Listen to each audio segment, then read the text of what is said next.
There. We got the each hole of that. What's that?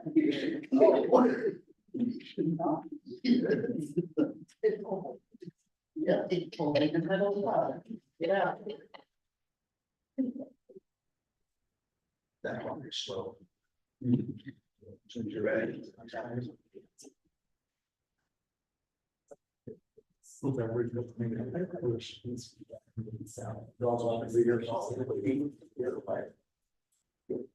walk up before I have to start.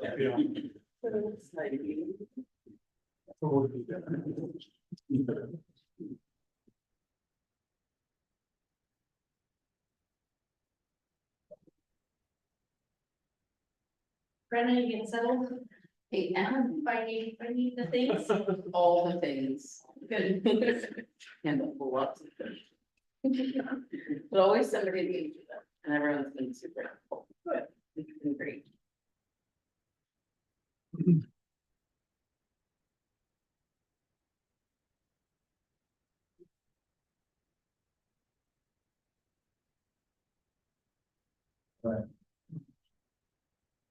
Going to call to order.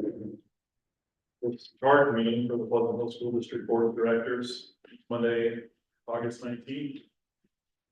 This is our charge session that sets some goals for the coming school year. The regular school board meeting will start at 7 p.m. Go ahead and start with the review board governing policies.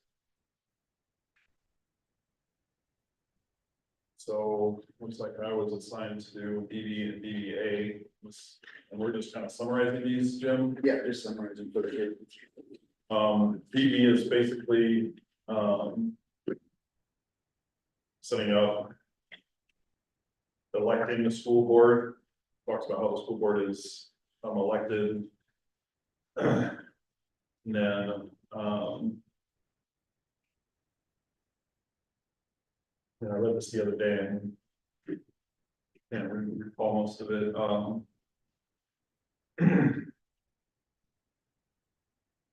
of summarizes what the board's responsibilities are and what power they have. BBA goes in a little more detail. Talks about rulemaking, judicial authority, which is acting as fact-finding body or court of appeal under students and public when issues involve policies. Of course, that's per district policy of that process. There's a process that has to be followed for us to get to that point. Executive administrative authority, appointing superintendent, following up with the superintendent to make sure the goals are met. Oversee financial affairs. Provide program operation and maintenance, acquisition of district property. Authorize the superintendent with regards to payment on all contracts, business transactions. Provide an annual audit of the district's assets. employees staff necessary to carry out the education program. And direct the collective bargaining process.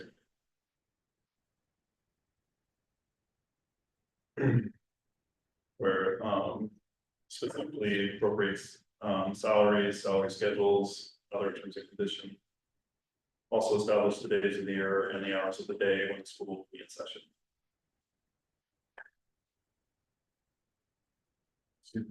Super cool.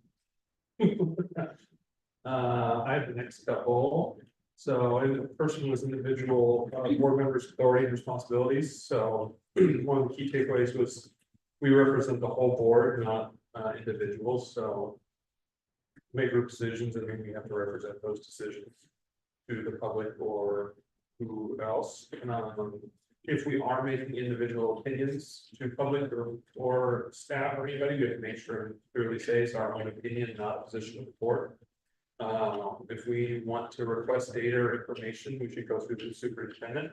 So not necessarily get stuff from individual staff or teachers or whatever, but ask Jim first for those requests. If community members or staff or anybody directs complaints toward us or has concerns, we should direct them to the proper channels. So the forms, procedures, or different things to file those things. We can visit the school and go, see what's going on and talk to staff and stuff. And one of us can direct the superintendent to do something. It has to be the board as a whole, asking him or requesting him to do things. And contracts are signed kind of at the board level, board as a whole. So that's a general overview of that. The next one was board member standards and code of conduct. So a lot of that we kind of just went over with our self-evaluation. There's a lot of talk about making sure we respect one another, treat each other with dignity, listen to everybody's opinions and what they have to say. Superintendent has delegated authority of the board, so we delegate him to kind of run the district, manage all our codes and everything. Make sure we're super careful of any confidential information. We're not releasing it to the public or other people that give confidence.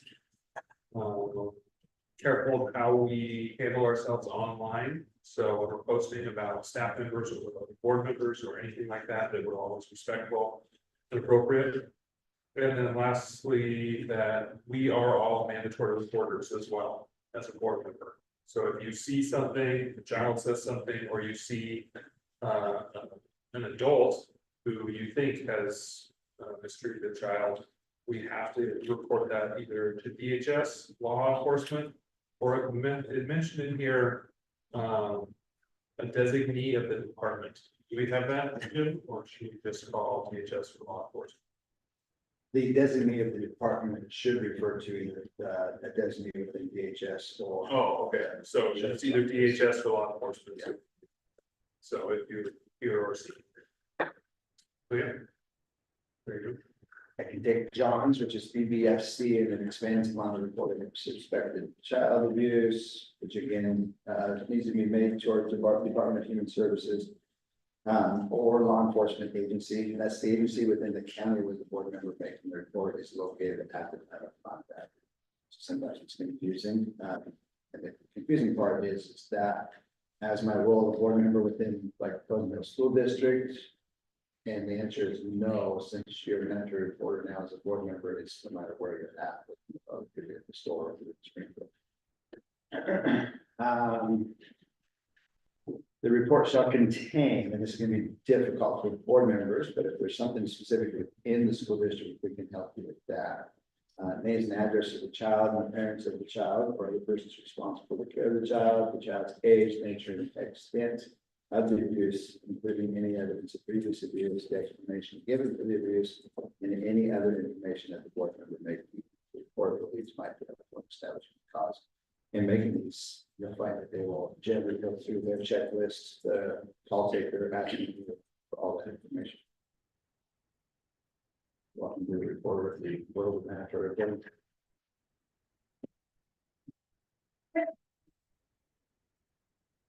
EDFA is all about conflict of interest and gifts and what we can and can't receive as board members.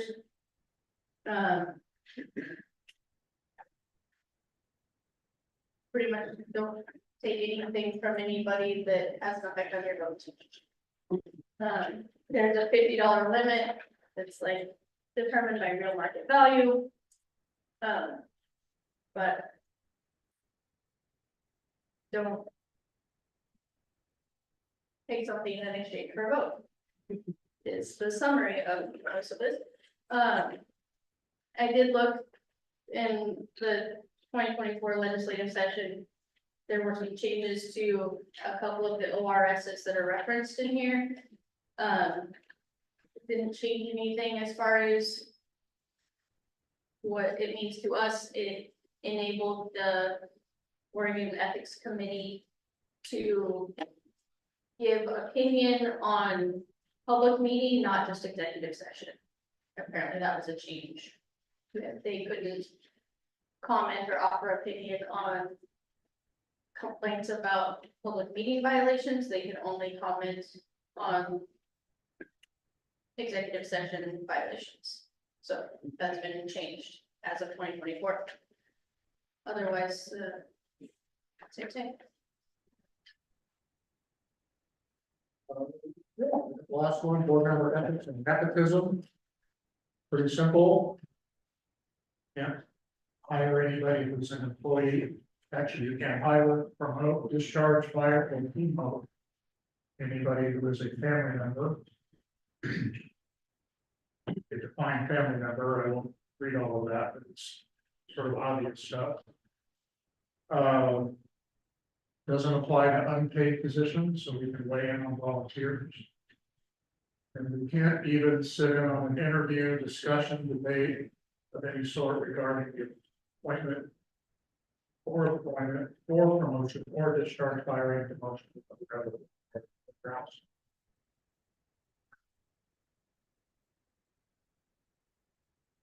This on your household, because I have a sister-in-law who works.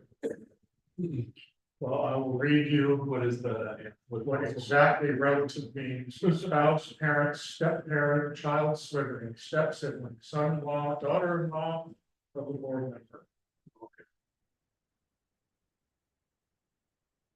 Interestingly,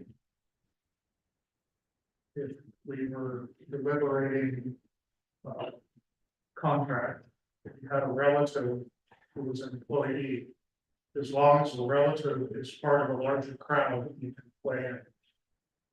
If it's isolated, you can't.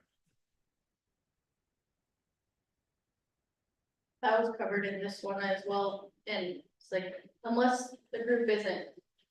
Your collective bargaining, their group isn't big enough, but they didn't really define what big enough. So,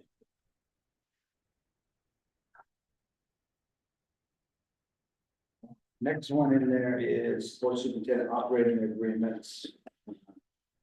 So this is the piece we took together and we worked with OSBA when it first started.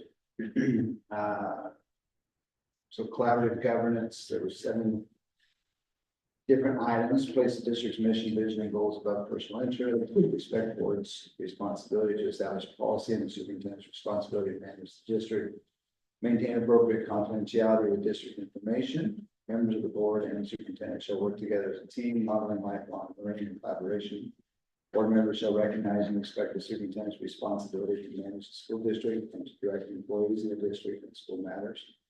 Board members shall give careful consideration, listening to all perspectives, to all issues brought to the board by individuals in district leadership, and the board shall make decisions only at properly called meetings.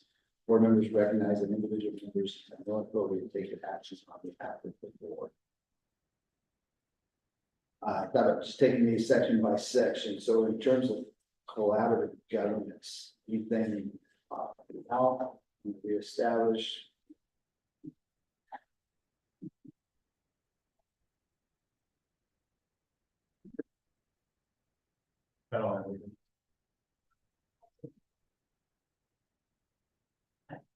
communication agreements. Board members shall follow the chain of command and communicate directly with the superintendent when a question arises or a concern or complaint is voiced by a staff member, student, parent, or community member. Board members shall communicate directly with the superintendent or board chair prior to meetings of the board to address questions and or concerns about agenda items. Board members and the superintendent shall communicate one-on-one when an individual concern arises with any member of the board, superintendent team is appropriate. In order to avoid surprises, board members will communicate directly with the superintendent whenever possible. When a question, concern, or complaint is voiced by a staff member, student, parent, community member, or by an individual board member. When a board member has a concern about the superintendent, prior to meeting of the board to address questions or concerns about agenda items and possible at least one business day prior to the meeting. When an individual board member requests district information and documents outside the meeting. Superintendent will communicate directly with the board and regularly establish scheduled communication process for information sharing. When an individual board member requests information, it shall be disseminated to all members of the board in anticipation of the first event or the first media coverage. When a serious incident involving staff, students, parents, or community members occurs, and the superintendent has concern about an individual board member, and requested to do so by a majority of the board. Questions, concerns, thoughts, communication, please.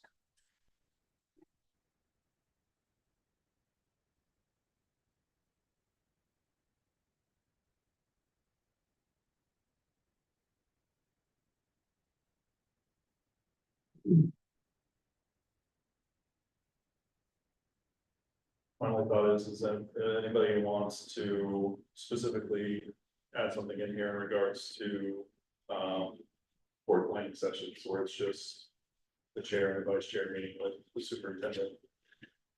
If anybody has any expectations about that, those interactions. You think that's what was coming up in the, self-evaluation? But that was likely, so I figured I'd mention it.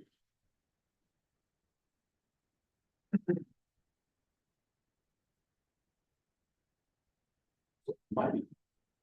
It might be pertinent to. I think, kind of do a tentative agreement, like we'll hang on to these for moving forward, but they may be brought up again when we get further into the evaluation piece. Okay. So just a lot of review, just to get us back on the schedule. So the next one in there, same line item, but it's the equity lens. So work we did this last school year. So I think this is about 19 pages. So we learned the current equity lens questions for use in planning, decision making, and implementation policies, practices, and programs. These are guided only, and there may be other factors to consider. The lens is an ever evolving tool for decision making that changes as our construction understanding. So one, how does this decision align with the vision and mission of the district? How have students, members of the community, and or other stakeholders been involved with this decision process? Who does this decision affect negatively? Who does this decision affect positively? What are the unintended consequences of the decision? What data will be used to inform the decision? And how will the outcome of this decision be sustainable?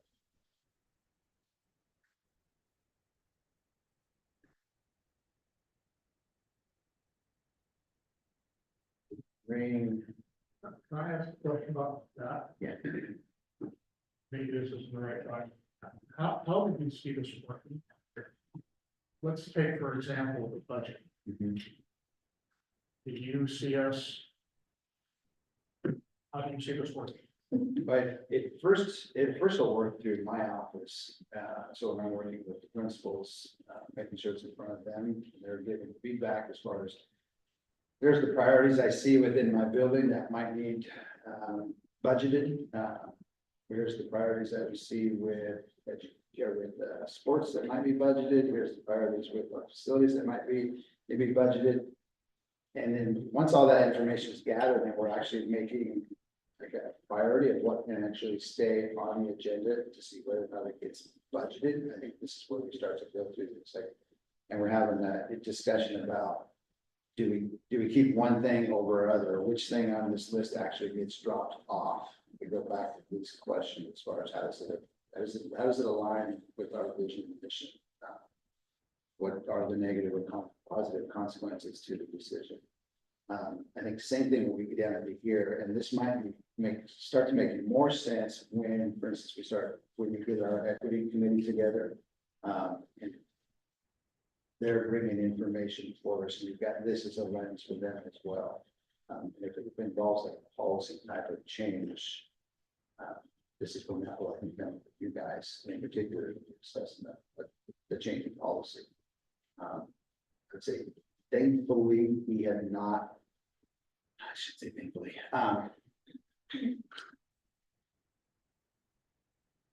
as a community, and the school community in particular, we have not been forced with some of those decisions since I've been here. As far as policy changes or policy changes that might be seen as not popular, I think, societally. And so I think this, again, this is really this kind of guiding or roadmaps for us to make sure that the decision is effectively based. Yeah.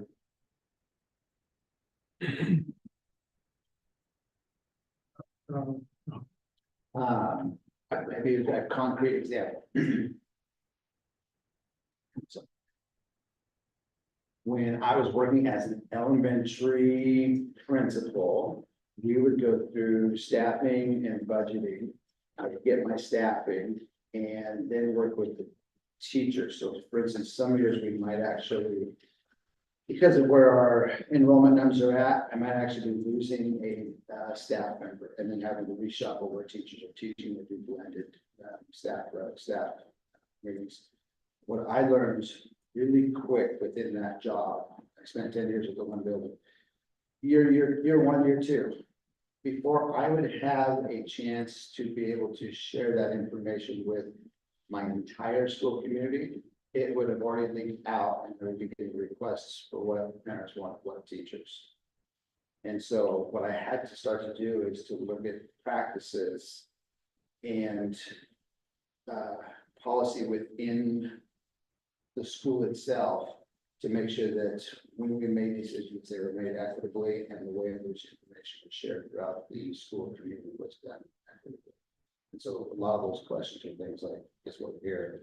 It's like if in talking with the parent, is that why aren't you sharing that information yet? I can explain to them what the negative consequences are for certain students in our school community whose parents aren't directly connected out the back door with getting that information. Essentially, that I'd be an example from the school level.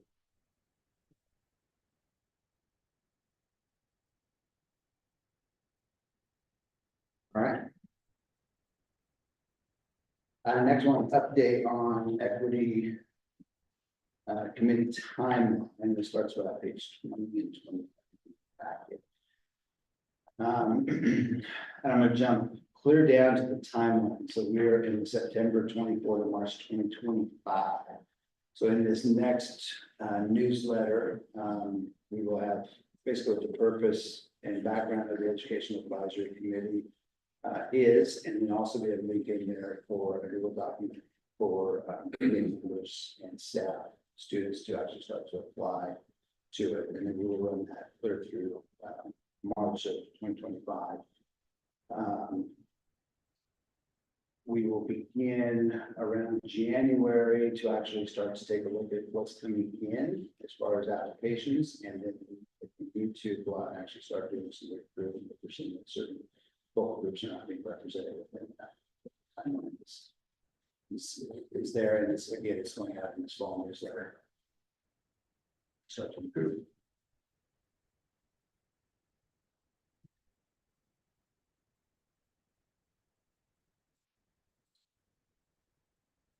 So next, update on the integrated, I guess, review of integrated guidance plan and the targets. So just as a reminder, we do our integrated guidance plan. This is a 4-year plan, and we're in the 2nd year of executing that plan. This fall, we'll begin actually the process of starting to work towards planning out the execution of the next 2 years and the actual addition of the next 4 years. the way the state envisions this, it looks good in a. It looks good in a hypothetical chart. In practice, it is still pretty clunky. What I do like about it though is that it is a longer term, so it doesn't feel like we're being forced to go to the drawing board constantly to rewrite our plans. So we could go to slide that is community and data engagement. So informal, it's just a reminder of some of the work that we did ready for this. And again, if you remember, I started October of 2022. The spring of that year, 2022, is when a lot of this planning started. It just wasn't being done yet, but there was some remnants of that that was available to use. So we used some interviews with staff and community, new administration, and reviewed the Oregon Health Authority Health Team Survey data, our at a glance data. We reviewed existing student investment account, RCF, and continuous improvement plan documents.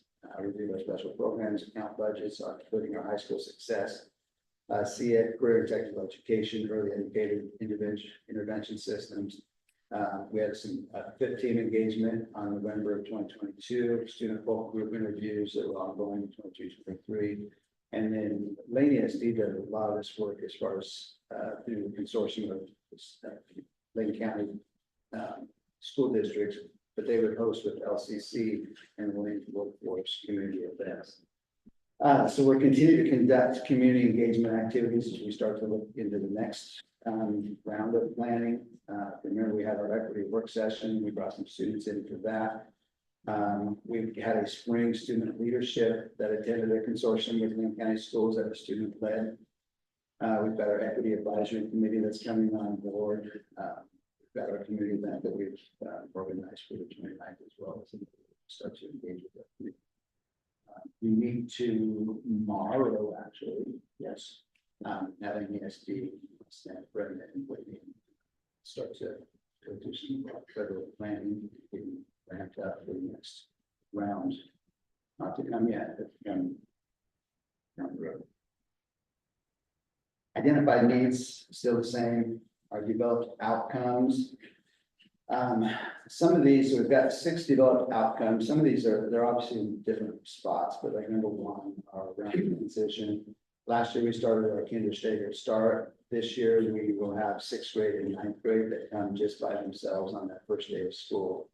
And then sort of transition those students again separately, and all students for grades 6, 7, 8, and 9 through 12 will start the day after. So 6th and 9th grade will just be there by themselves the first day of this year.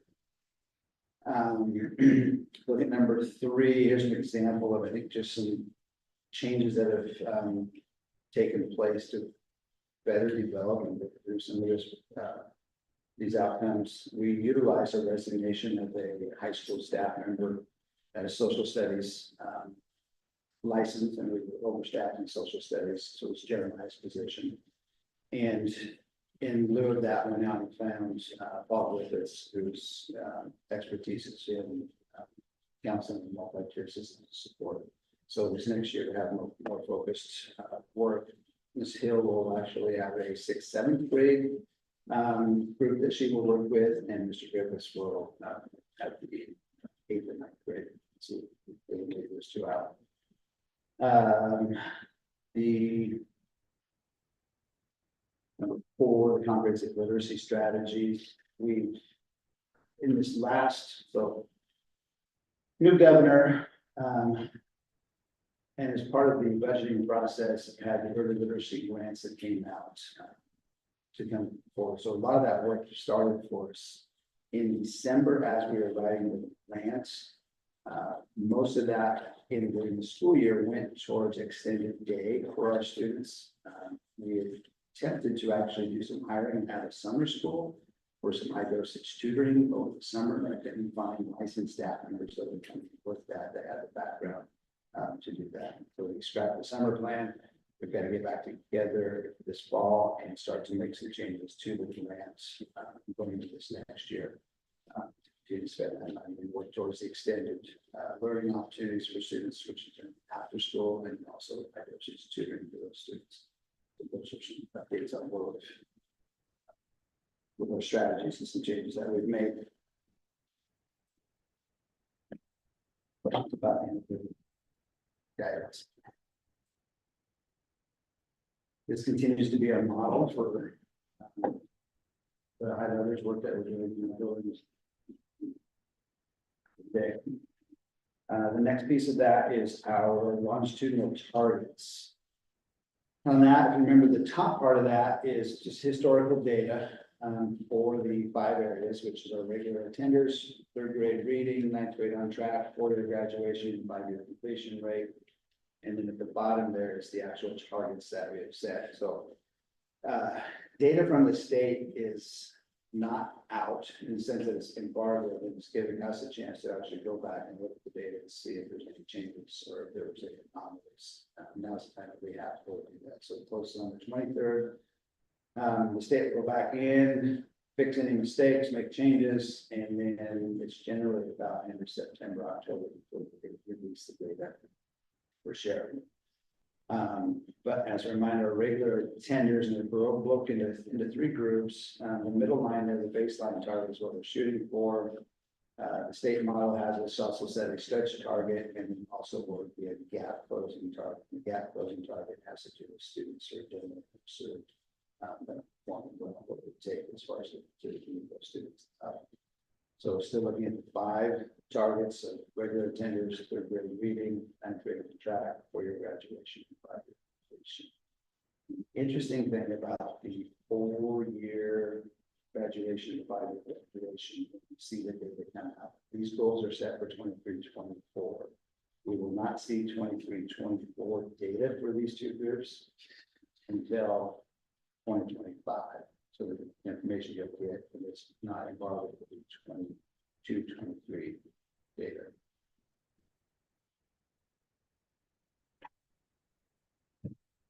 The goal yearly growth by top 10% of districts, is that for the 3rd grade reading, they expect you can grow 3.4% a year? So the yearly growth for the top, well, the top 10% of districts in the state, they have a yearly growth of 3.4%. Okay.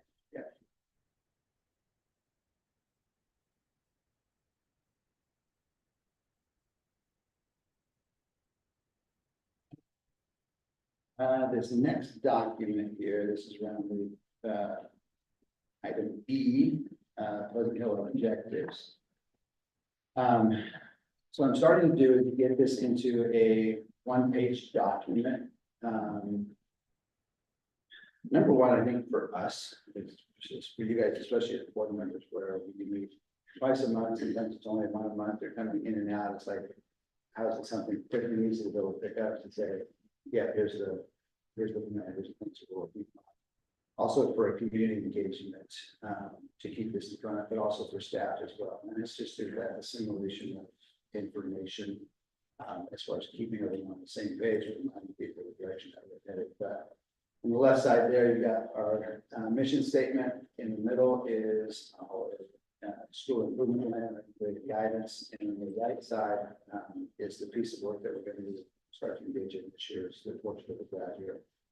And then you can see underneath there, we've got QR codes set up. So that is on the website. We have our IG plan. First, you take their phone or tablet, scan that, and it'll go into through until the IG plan. And the growth targets are for that graduate portrait. Just a 1 page through just to start to communicate that out. Never starting to develop. I like that, and what it's worth. Yeah. Okay. Helpful.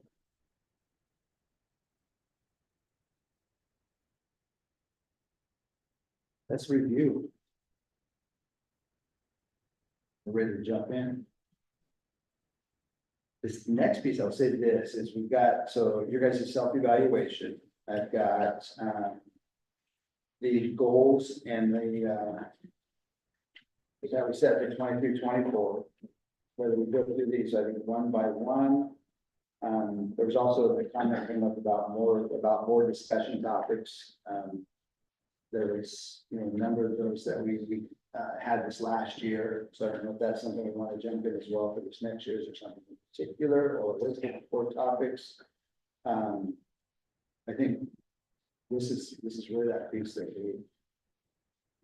for you especially, is just to jump in, look at yourself evaluation and start to get ready for this next. Cool.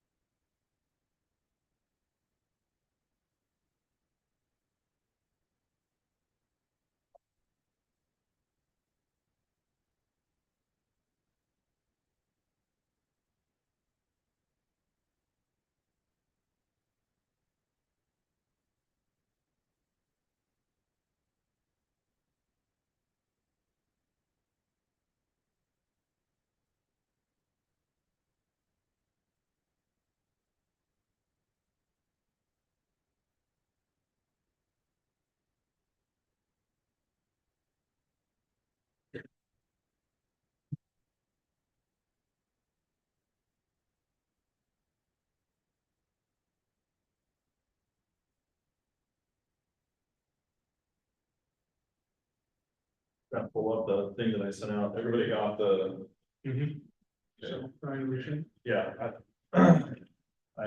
think I accidentally deleted it.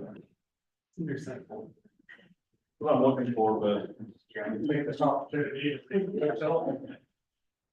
I can forward to you.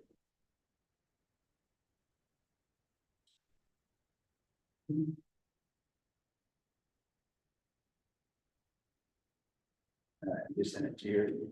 Perfect.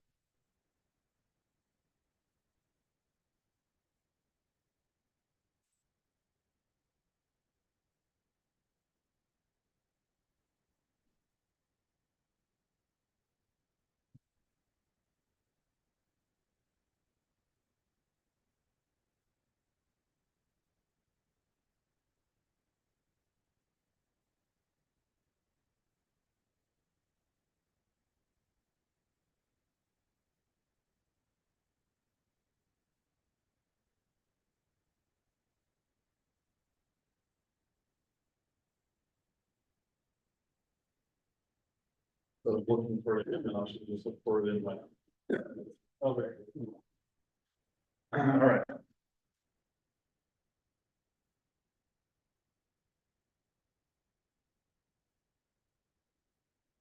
Anybody have any thoughts on how to proceed with this? Just go one at a time. We've already got a chance to weigh in. I got everybody's comments this time around. I don't know if necessarily, unless anybody has new thoughts that what we could do is come up with something we want to do differently in regards to these performance standards. Or if there's just something that somebody wants to set as a goal. Independent of these, that's something that's really close to their heart of hearts. What are you guys thinking?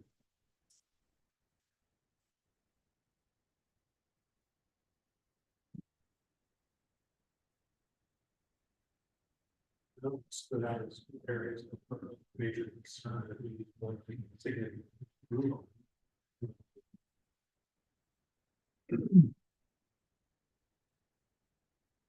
Were there any that jumped out at anybody here who had one like burning thought on a specific topic? I mean, I had thoughts on a few of them, on the first one, I comment this is, but I very much agree with this comment. I had, my husband asked me at the end of the school year, he's like, so what did you guys accomplish this year? And like, I had a hard time answering the question, and I feel a lot like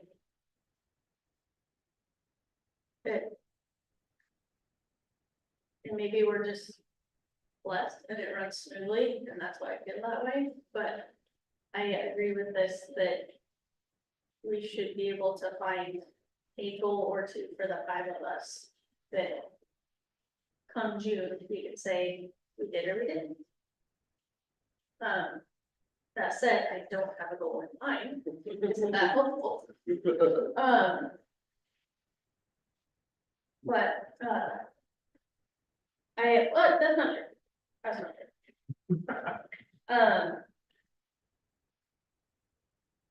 There are. I guess one of my big thing that kept coming up for me over the last year, which. So take this moment to say thank you guys for shepherding me through the first year, and I'll be better this year, I promise. But well, I didn't give a lot of input because I was trying to learn and stuff. But when it comes to the board approving hirings. I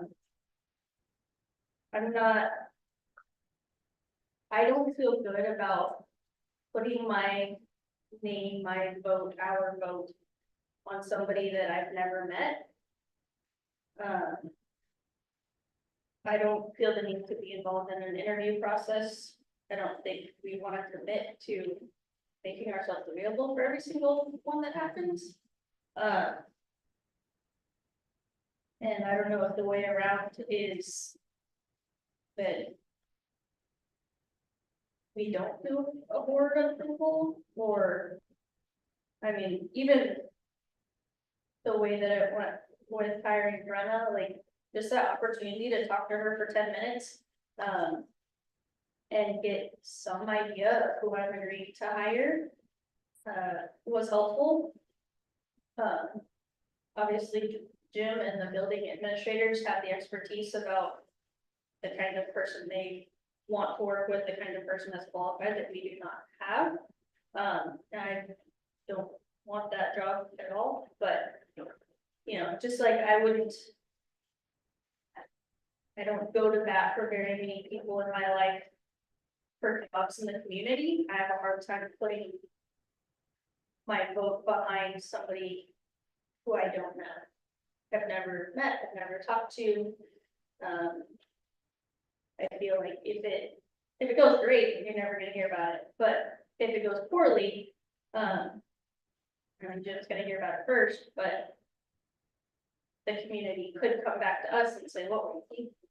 And what are we gonna say? Well, we never met him. So, open to ideas on how to fix that. But, that was, so, is that a goal? Well, you're not alone, your predecessor, Wilda had similar concerns and voiced them once she was still on the board.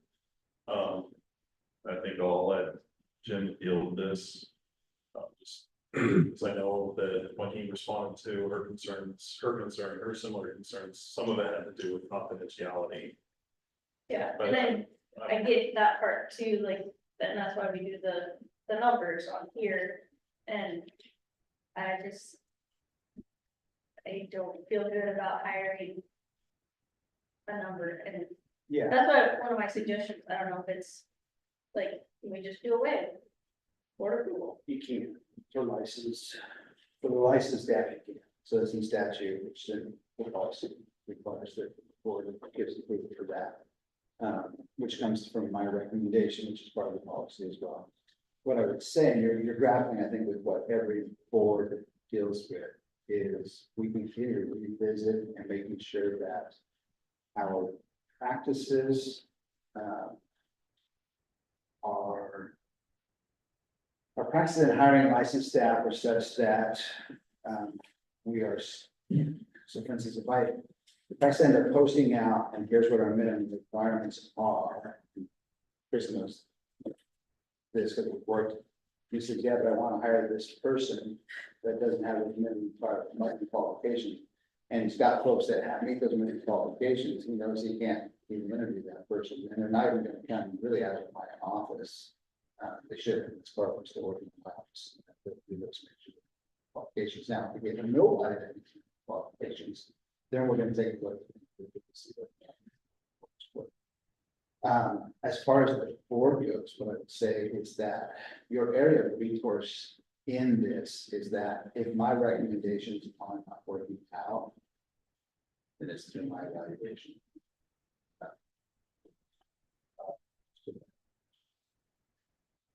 But there is that we can take there to say, that's your sharing to us. With diligence found us, high quality staff. Work. I mean, high quality is essential, but so is fit. And Yeah, fit means a lot of different things to a lot of people. When I went through the elementary hiring process, I heard time and time again, as far as people that wanted to be involved, because they knew what good fit was. The better. Which. What I learned about the Pleasant Hill community is that there's not a overwhelming majority that feels one particular way. There's lots of individuals that have their own ideas. And what makes Pleasant Hill, I think, a great place is that they can all come together and share those ideas. There is, I think, vocal voices who believe that this is, and this is the fit. But when I get down and actually start to talk to people that aren't as vocal, it doesn't necessarily apply to it. But I just think that, as well, fit is difficult. Yeah. And we found, 28 years, 26 years out of Springfield, we battle with this as well, as far as fit and hiring, deciding what is fit. And fit often meant we hired individuals who went to school in Springfield, graduated from Springfield.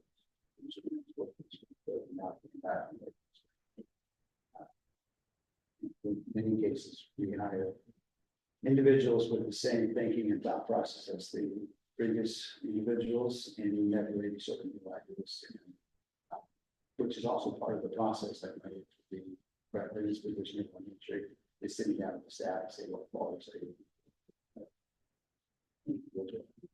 questions.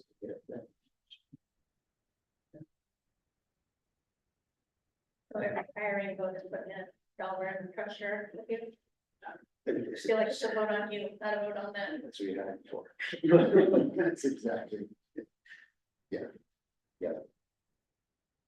But I get it, Jenny, you're like a cop out, you've got community members, parents coming to you, like, what were you thinking, what are you guys doing, and it's like, well. That's on the superintendent, feels like you're. Right, it's like, you Yeah, know, point the Yep. finger at Jim, and that, like, we should be a team of people, not, I mean, that's this whole collaborative governance thing, it like. I don't. In any other walk of life, if somebody came to me with a problem and I had a say in it, I would not say it was his fault. Like, this just doesn't make any sense. And we don't want to get to that point. And hopefully we get to a position to where we've got robust positions that we're hiring for. When I say robust, I mean, there was a time where we would put out a first grade teaching position, and I would have 40 to 50 applicants. You can put out a first grade teaching position right now. If we got 5, the pool is limited, and that's some of the work that we do as far as recruiting. Not only do we put out the posting, but then also I think just in talking with everyone that opening for that pool, as possible. Getting as many stakeholders at the table as possible, as that engagement with the schools to make sure we've got at least a parent representative on it. Oftentimes, Yeah, so parents that also probably work here as well, so sometimes that parent doesn't always work here. You know, they actually go out and find a parent representative to come and serve as a voice. And again, I guess that back to the point is,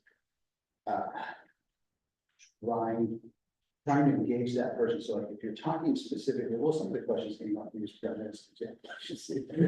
Some of the questions that would come up, like we're in the interview piece and we're talking about science of reading.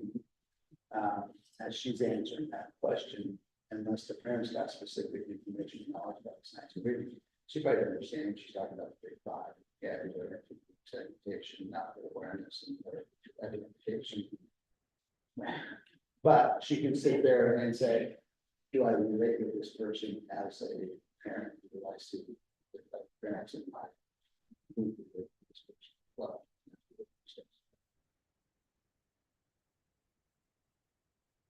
I have the same little bit of leap of faith in making sure that they're doing a good job. Right? Yeah, the 5 of us are elected by the community to oversee and to shepherd, and it feels hard to do that job without the information. Yes. I think the question that your husband asked you was a good one, which says we probably need to end the year or do something as far as creating more of like a summer. But I struggle with this as well, because when you talk about like a goal development, I look at it as far as when I came to you like last year and say, hey, we've got this equity committee that we've got to put together. The next step in this is developing equity. That's why OSBA comes in. I'm looking, and maybe I just need to be more straightforward. I'm looking at that as that's our goal. Our goal by the end of this year is to have that. Our goal by the end of this next year is to have a portion of that. It's difficult, even with so much of this work, and going back to the goals that we set last year, when we're talking about multi-tiered systems or and care and data teams. Am I actually in the buildings putting those things? No. They are. And does it feel disingenuous sometimes to come in here and say this is the work that you've done? Yeah, it does, but I wasn't actually have a shovel like literally setting it up, right? But in our work together, developing the budgets, providing support allows them to be able to do that work. And that's simply how you get that. So just provide as well. Not actually indicated with it. It's still our goal to try to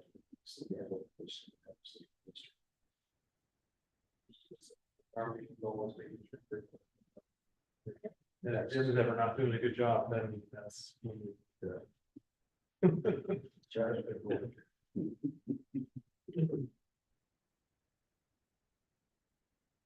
All right, moving on to my other goals. So that's what I see. I see one of the goals, and whether or not you guys see it as your goal as well, but one of the goals, and the education moves to others low, is to so that by the time we hit the spring, we have a sample course with the graduates. I did a question on new hires. Is it out of line to ask the company before more hiring? It's not, no. Is that maybe not through, and I don't know that you could require that, but could you at least ask them, like, oh, this is Most of whenever. them are on, like, they're already accepted and accepted the offer and And everything it's just by the time we see formality. it. Yeah. It is, yeah. Or So we that's do. the last piece. So when we are providing these offers, they know that it's subject to. So it's not something just to like come and say, hey, this is who I am, it's not going here or whatever. We absolutely can.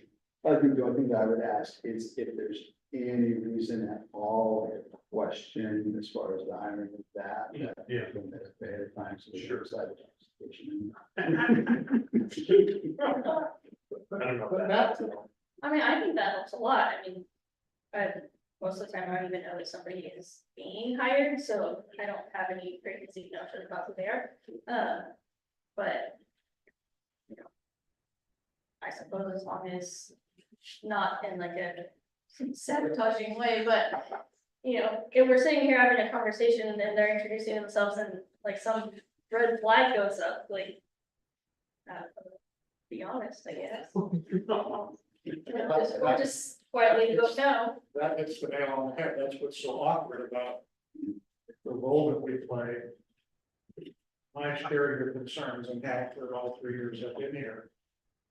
I got told by, I forget the guy's name, well, you were here. The guy from, when we were going through the process and we had previously, I don't remember exactly what it was, but we had the potential hires credentials listed when we were supposed to be approving. And then we came to the meeting with that list of credentials and asked questions, and we were not allowed to do it. He literally said, that's not your place, which I think from what you're saying is, what other walk of life would that ever be? Ever, it wouldn't be. And so you have to stop and ask yourself, okay, now wait a minute, and we need to, for myself, we need to genuinely understand what the role of the board is, because if it's to ask questions like I wanted to, then I'm not supposed to be on the board.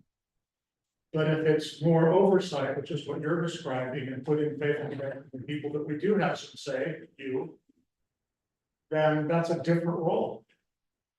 So the trouble is, just, yeah, bring them in, and if a red flag goes up, what, it's too late. I mean, it really is. I mean, you've already made a recommendation. Yeah. It puts you in a terribly awkward spot. I'm not sure what you would do. I mean, we would be able to say, yeah, we had them in a meeting, and because I have had people ask me, what do you think about the candidate? I have no idea. None. So it's a strange place to be, and I don't know what to do about it either. But having them come to a board meeting post offer seems, well, maybe it's not pointless, but it doesn't seem to address what I think you're talking. So I'm not sure there is a solution. It may address it, but it's gonna address it very awkwardly. Yeah. And embarrassing and shining a bad light on you, which we don't want, and so. Yeah, I'd rather not, because I think what I gathered through when we were doing the work on superintendent operating agreements, with Wilda and her request to have pretty specific information in the board packet about the hires is, I think that was an attempt also to deal with whatever was being said or told about hiring practices. And I can go back over the hiring practices, like what we attempt to do, but again, that's also looking at the idea that we actually have a candidate pool to go from. Some of that stuff is overkill if you have 3 applicants.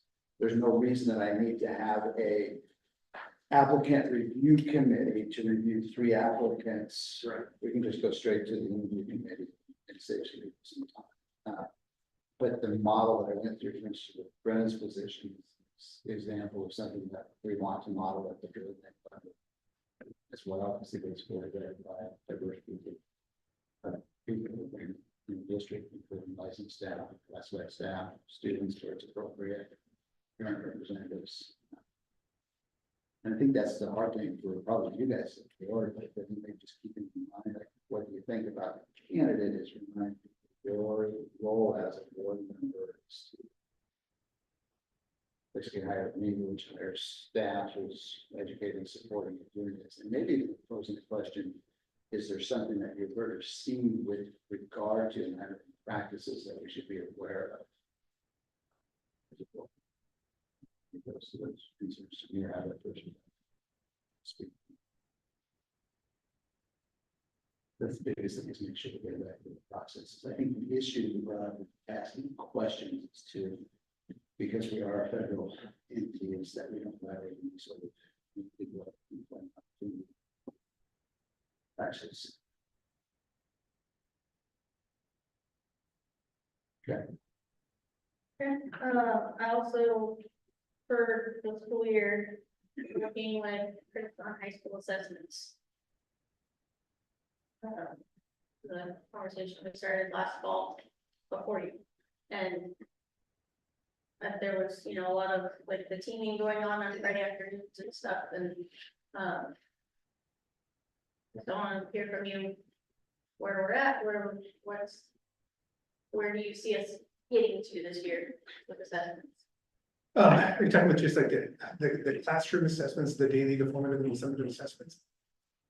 Part of our in-service that we break into our departments is going to be around, Kyle and Caleb and I, we've been kind of going through our evaluation, the teacher evaluation process and how we're going to launch walkthroughs this year. And so what we're going to kind of focus on 3 areas in our walkthroughs. One area is going to be class startup. So it's going to be going in classrooms and we kind of found a model that we'd like try to get into a third of the teachers every week going. And then like 1 week will be just the startups and then take a look how teachers are getting kids on class on times or something, you know, before we plug into is the objective standards, all that kind of set to go, ready to go. One walkthrough is the class ending. And then that's going to be a lot around the formative assessments. What are we seeing at the end of the class, the last 15 minutes of the class, where they're kind of wrapping things up and checking for understanding and that. And of course, as far as you talk about, you know, some of those assessments and mastery, kind of taking a look at what those unit plans look like. So another emphasis for us is going to be around, I think, teachers at some point, you know, it's more is better. They hand out homework, they don't grade stuff. And so the grades, so one of the pushes for this year is also to have a, you know, quality, not quantity. And so that, and everything comes down to assessment to see how the kids are progressing. So we're gonna be taking a look at how they end off their day and then posting grades, making sure there's a consistent, you mean, don't assign it if you can't get it graded and recorded by the end. So it's just like an English teacher, don't take all 6 of your classes and assign a paper, all due on Friday. So you come up with 120 papers to grade over the weekend. Try to figure it out. So we're going to be working in groups about collectively. And we don't have large departments. I don't have, you know, 11 teachers teaching English. So it's trying to figure out within the small groups, just to get 2 to talk about, and are they using common assessments, which is even tough because a lot of times we don't have the same teacher teaching the same curriculum. So we have an English teacher that teaches the freshman English, where just one teacher teaches just the algebra. So it's not even that they can get together in a team and come up with a common assessment. So it's getting around departments and trying to get as common as we can get, at least so they're kind of assessing the same things. And so anyway, that's kind of what our push is going to be for this year. And then on those release starter early release days, I mean, that's going to be a big focus, is going to get around. So we're going to be picking up, I guess, in a long story short, we're going to be kind of emphasizing around what does that formative and summative assessment look like in the classes. How is it consistent? Are they quality? You know, and how are we using that to inform our instruction? Is there gonna be something that we will be able to, like, data that we will be able to see? So let me back into the next question, because you talked about that. So the assessment, and this might be a discussion topic for us to start to build some common knowledge in assessments. So when you're talking about assessments at the secondary level, what type of data might you be looking for? I wanna see that from day 1 of the semester to the end of the semester, the progress was made. By subject, because I know that, you know, as you progress through math classes, you can't keep taking the same assessment. Something that I kind of thought about over the summer is using some sort of like PSAT or SAT question bank. And if you're teaching English, you pull the English questions. If you're teaching math, you pull the math questions. And you give that test in week 1 and you give that test in week 9 or whatever it is. And did we make progress? I think that's. But that's only my thoughts. We had two departments last year that, when they did their goals, they did just their student learning goals. They did them as a department, and I think science was probably the best one, because they did have pre-tests, so the graphing, utilizing graphing more in their instruction curriculum. And so they gave pre-tests on graphing and doing things, and then they taught their units, and then on my mid-year. So I got here at mid-year, I didn't see the initial ones, I got here at the mid-year goal reviews, and they all showed me, like, this is the pretest, this is where the kids scored, this is where the kids are in their goal. Would be 80% of the kids are gonna, kind of master that, and be proficient in graphing, and, I mean, Angela White nailed it, Lester Smith nailed it, Philly Bay did a really good job. So but they all had that data form, so I could share that, because, and that's kind of the same way we're pushing it, trying to, like I said, trying to figure out. You can't do the common assessment because, Yeah. but they can pick that theme, and that's kind of what helped me. Because everybody that came in to go over their goals with me had the same or a similar goal that they're working with. So as far as math, we can probably do the same thing that way. It's a pre-algebra, pre-test, a mid-test, just that basic skills test. One of the things that we're kind of tackling a little bit is we don't have an accelerated math program at the middle school, so no middle school kids take algebra. So they come up into the high school, so we have kids that are actively being tutored, over the summer.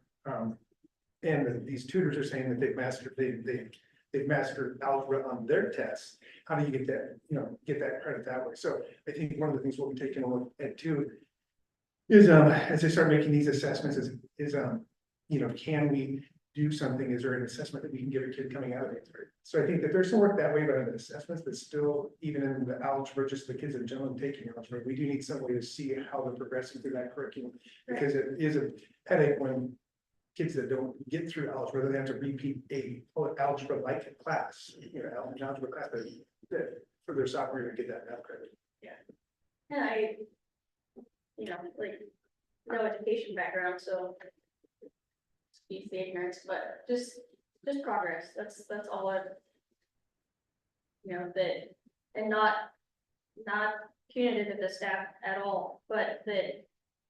Because we approve the curriculum, is it working? Like, do we need to look at figuring out something for an accelerated math? Is that, I think that data of are we making progress informs all of those decisions that you're asking us to make. In terms of curriculum and making progress, we would generally use our state tests to see that our systems are working around professional development, curriculum adoption, around the core standards. Some of this, I think we just have to be careful about how we present the data.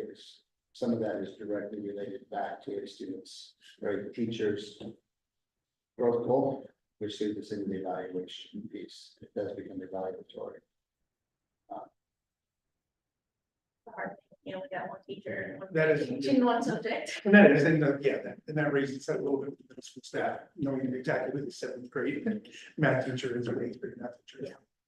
Yeah. And there are programs out there, I think through 8th grade and sometimes 9th grade, similar to, and they're kind of progress monitors in the what Dibbles. But generally once you hit 9th grade, those just exists, and we're looking at individual algebra class, like I said, I mean, pre and post test of a particular assessment. And that's what I'm curious about, the type of data that we may want to look at to determine whether or not our systems are actually effective. Anybody else have any wisdom? I don't know about that. I know much education as you do, so. Yeah, I don't know, there's just some way to be able to tell, even not beginning of class to end of class, but like from year to year. There's some, like, even the state benchmarks or whatever, like, that we're either hitting those or we're getting closer, or, that there's progress being made toward that mark. Because if it keeps saying below at whatever X, you're having new students come in every year. And if it keeps being below, then it's not a student issue, it's some other issue, whether it's curriculum or teaching or teacher or teaching style or whatever. It's not getting those kids to the level it should be, And so just monitoring the end of year, mark every year, and if it's not increasing, then there's an issue somewhere. Yeah. So, And our big push too is try to get the opt-out rate. I mean, we just had, Sure. the juniors, right, they're just not taking, they're not taking the test, and we have staff members, kids that aren't taking the, I mean, the parent, even staff members are opting their kids out of the assessment, and so that we, so, and again, a push for us, it's on one of our slides for in-service is talking about the importance of taking the OSAS, just, one of the big things is, the only way to get better at taking standardized tests is to take as many standardized tests as you can. So even if it's the ASVAB, the PSAT, the ACT, the SAT, the more tests that you can take, so those kids that are gonna driven to go someplace and do something, or you have a test that means something to get them to take it, other than just the stigma around, it's the cool thing to do is to opt out of the statewide assessment, to opt out. So I think one of the things, so Marissa, we're kind of setting up, like, this would be almost like a junior testing day, so we're gonna make, if you're not gonna take the OSAS, you're probably gonna take the ASVAB, or you're gonna take, we'll try to get something, so that everybody will be in a room taking a test of some sort on that day, so we don't have these weird, kind of carrying all this schedules, trying to only test the kids that signed up, or all the other kids are in some sort of a day where they're just out of class. Not taking it. But yeah, the OSAS, I want to get that data. I would really like to see what the true data is, but I think we have over half the kids didn't even get off the out of the OSAS. I think science, we had a few more because that's a separate opt-out, but I don't think some kids knew about that. If they opted out for the math and language arts, and then they forgot they didn't opt out for science. I think we had a higher number of kids taking science. We did language arts in there. Yeah. Alright, and my last one is maybe just kind of a side project for Sherry and I, but I wanna get her expertise on opening some sort of endowment fund for the district. And using her expertise is, what money is with all of our different fundings and grants and stuff that could be put in that account, and giving somewhere for large donations to land that we would. And it would take a long time to build that nest egg, but once that egg is built, you're just straight out the top for the rest of its existence. If that's something that makes sense. I'm not sure the public accounting allows it. I know we discussed this once before. Yeah, and then it's just a matter, I think, of coming together to see if we want to do that. There are some.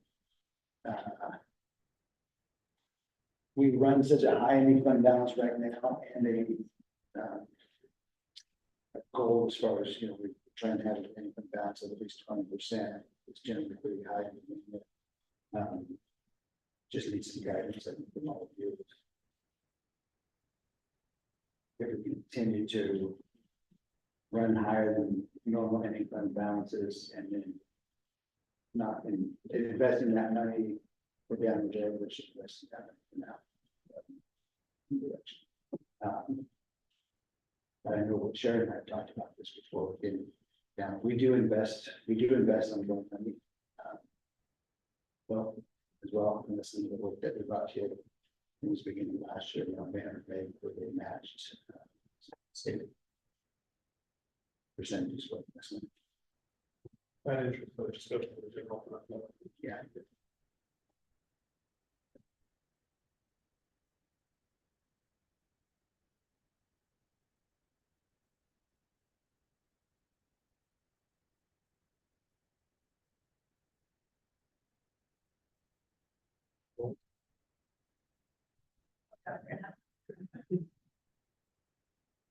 The only goal that I.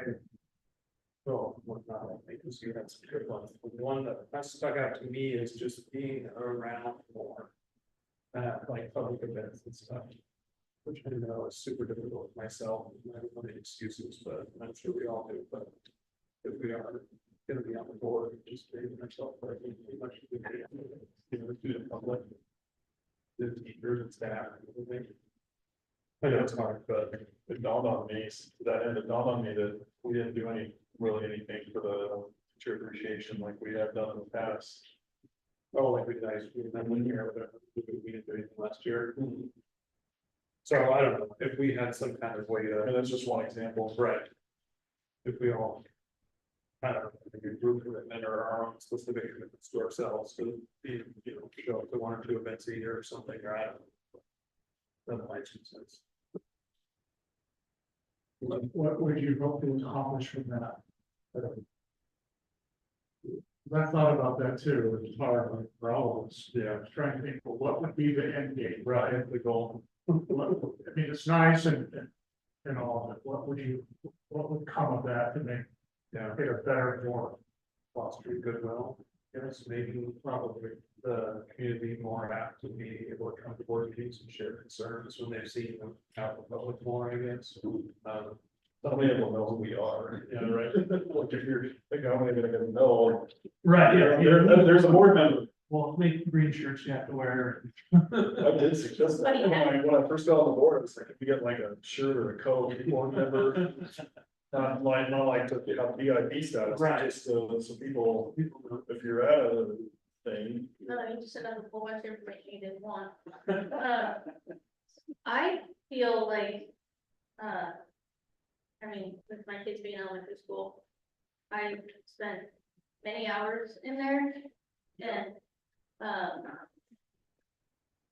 I'm volunteer coach in middle school track, and I think most people don't put me in both boats that they're saying you volunteer here and then on the board. But I think it just brings, like, Jim can only give us so much background on a decision as we sit here, and just being in there and hearing kids and parents and staff, I don't know, a lot of things that come up, like, well, yeah, this is what, the parent was talking about it, pickup, or, just give some light, some context, some background to the things that eventually trickle down to us. That's a huge benefit of being at events and stuff. We could add, we started the calendar, had a district-wide calendar last year that I always put a link in or send an email out. I think maybe it's part of. The first meeting of the month, the last meeting of the month, being more purposeful and just opening that up and saying, here's what. This next month. Events are. Events are. Sure, a lot of people saw it as well. Speaking of which, did we, there's the. There you go. I saw it. No, you gotta count. And it's a fun one.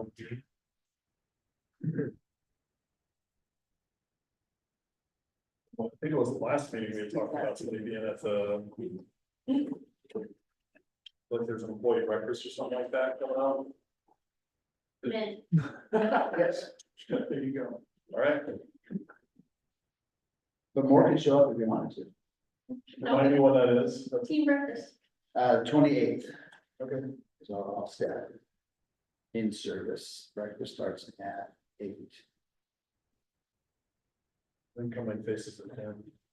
what's that? You're gonna go say something, right? Yeah. You're gonna make faces later. Yeah, I'll record. Hey, That's just the cafeteria or Student for, comms with the middle high school, oh, middle high school? Yeah. Okay. student center.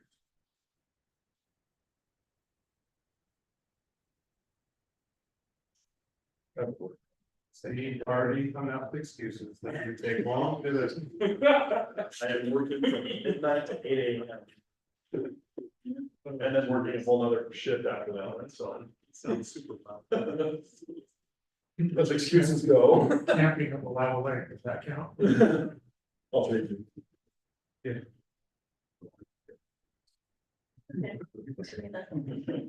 I'm sure John.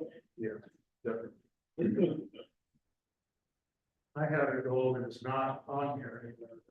occurred to me that I don't believe since I've been on the board, we've had a single Pleasant Hill Foundation member, booster club member. PTA member here. That I recall. Sure. And that feels like a gap. I may not hear about it. But I don't, not unlike your suggestion, Drew, about being out in public, which I agree with. Don't know exactly the outcome from that, but it feels like a mistake that you don't have more interaction with those folks at least a meeting. You can't require them, no, I know. We could go there. But, yeah. And I may be missing a group that would be significant besides those three. What you mentioned, Booster Booster Foundation, Foundation and TA. And there's a music booster and there's a music booster, it's pretty quiet, Pretty new. yeah. No, those are the, I think you have gone, I know you've gone to maybe all of those, so. yeah, I have not done a booster yet. It's just one that I want Cal to go to this state.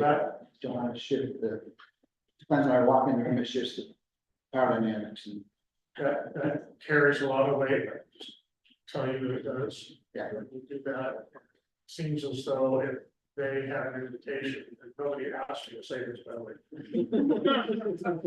if there was an invitation by us to them to come tell us a little more, I probably would go with. And that's part of these as well. It's to keep in mind when we plan something like this, I'm doing it as, when I think of it, I'm doing it as a board superintendent and back to school group. So part of that is Education Foundation will have a table set up, the booster club will be out there with their barrel table. So in looking to include the community as well. And then what I'm not doing with this one is I'm not having groups that are not directly associated with the school district show up to that event, which is back to the two different schools.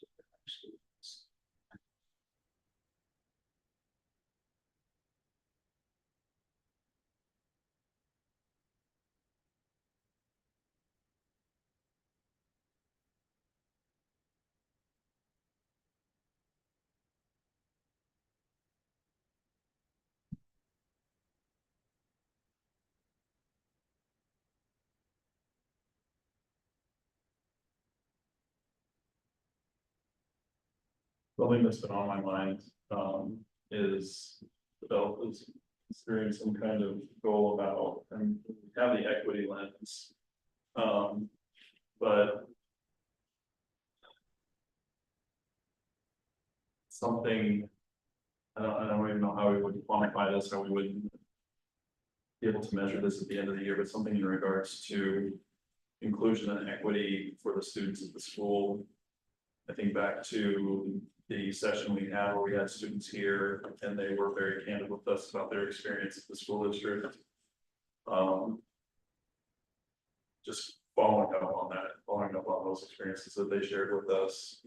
And the instances of racist comments, of the racism they felt that they were experiencing on a day-to-day basis, and not sure as a board member what I can do to improve their experience for them, but if there's ever a place to talk about developing a way to track improvement in that area, this would be good.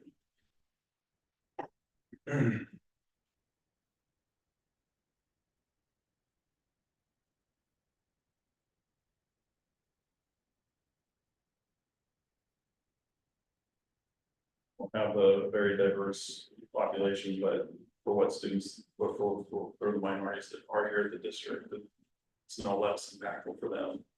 And I think it's pretty striking that the question that drew all that out is simply, what else do you feel is having an impact on your education? And it was 20 minutes of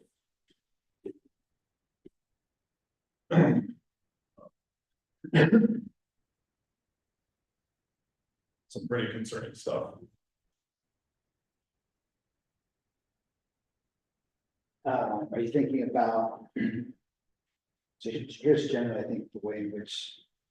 What grows out of those opportunities that we've. Let's say created for those students would be. The opportunity that was put there for students to go and come in and they obviously felt safe to be able to share and then. I think that's really. Valued that time as well, but generally, especially at the high school level, they will go back and this will start to develop.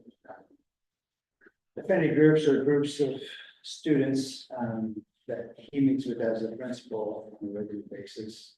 To have some of the discussions that we just had, how education being impacted, what kind of things we can aware of that. And what I'll tell you from the time that I've started, where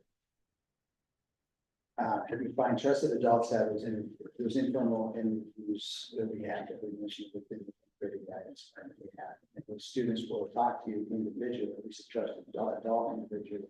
But when you say now we come together as a group, is what they say, yeah, no, not gonna do that. So to have those students show up to be able to do that was a huge step. Definitely think the next piece then would be back to high school. The first to start to expand and to the space for students to come. What comes out of that and it's like through a work session and coming down the years, we come back together. We lens or have the students present what their day looks like, what their culture looks like, what their experience looks like. So those schools.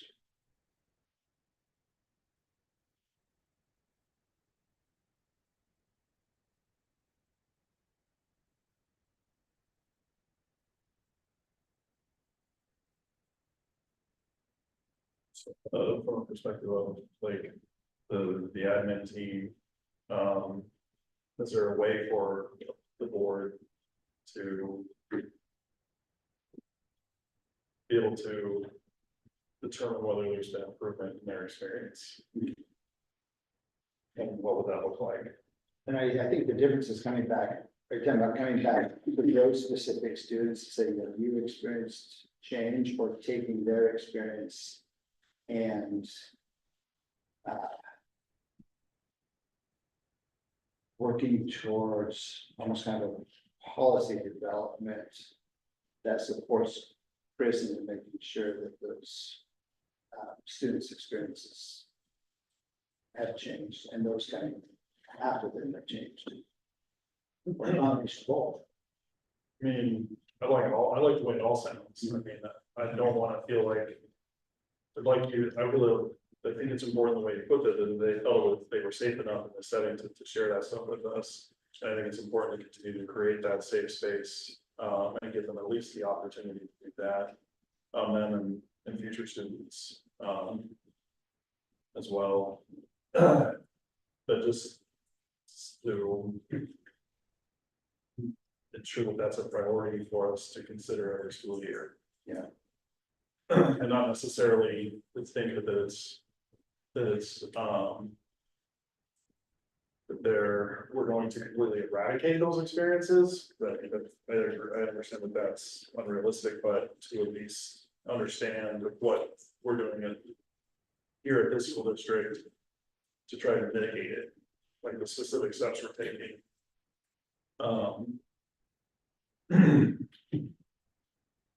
And then to hear feedback on that's from the affected students, how it's working. Some of that work is grounded in our social emotional Right. pieces, yeah. And I know it was that got mentioned afterwards, after that particular meeting, but just having a more detailed conversation, what that actually looks like in practice and like during the actual board meeting, so it's, you know, information that's being shared to the whole board and also on record.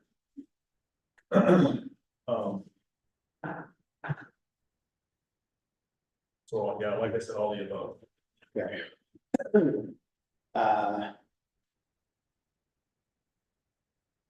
Similar to our portrait of graduate, that might be something for like a larger like outside group to be able to kind of help inform some of that as well.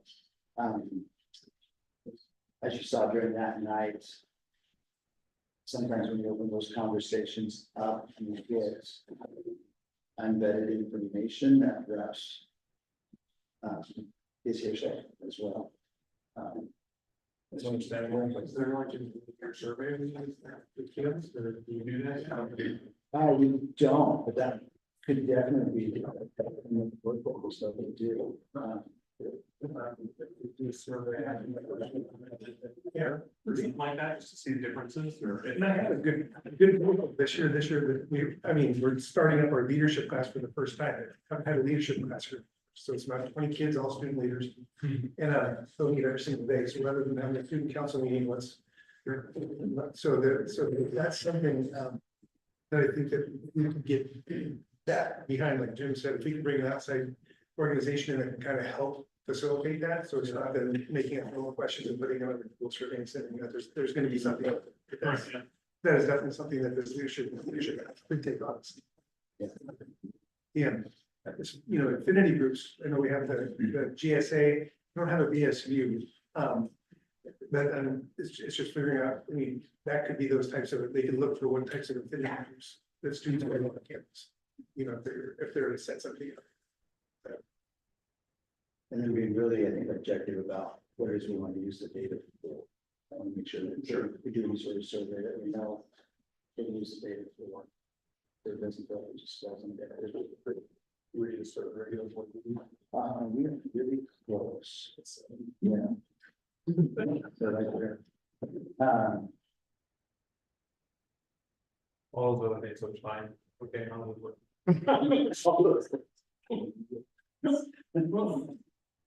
Yeah.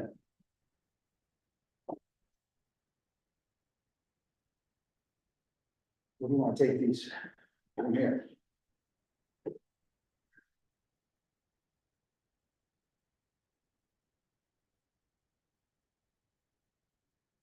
Bring them back to September as a discussion item. Give a little bit more time to think about implementation, yeah. Yeah, I think it will also give. Admin team or so it's with the agenda, some additional time to maybe come up with some additional. Or concrete, methods for us to build tracks in these goals. At least the spirit of them.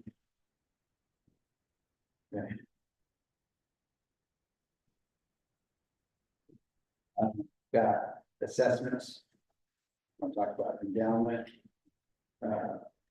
In present in the covered more, which we talked about having a calendar up and actually doing the calendar sheet, as well as the answer coming out and doing that. As part of our board meeting procedures and agenda. Community engagement, but specifically with the Education Foundation, which is part of the PTO. And follow up with students, specifically with the activity. And so there's another opportunity coming forward, obviously, with this, with the development of that advisory, which is their focus.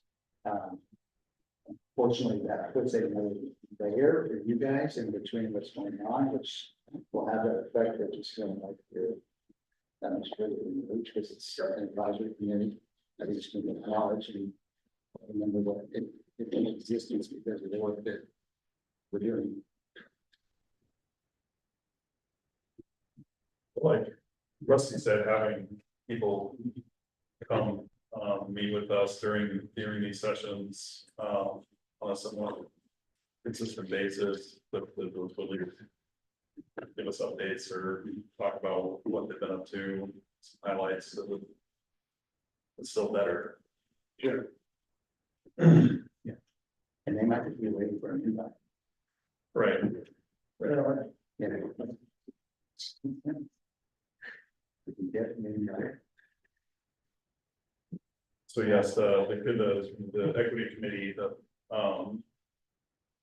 can seem like another, like we're even further removed, but if they're attending, if they're coming like on a quarterly basis or whatever, I mean, I still think that that's more than what we've been getting. Yeah.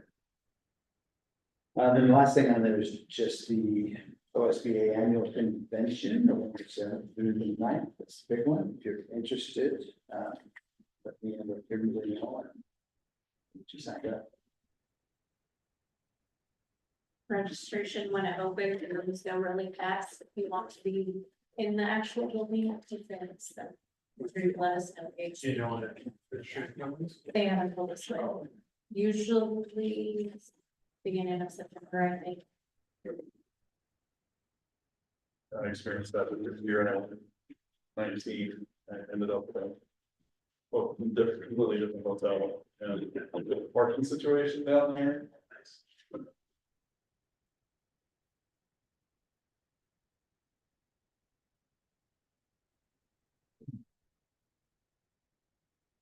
Right.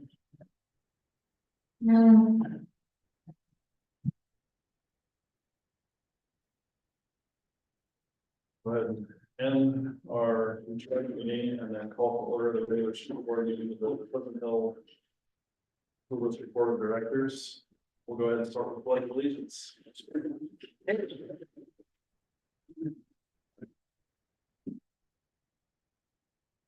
Pledge of allegiance to the flag of the United States of America and to the republic for which it stands, one nation, under God, indivisible, with liberty and justice for all.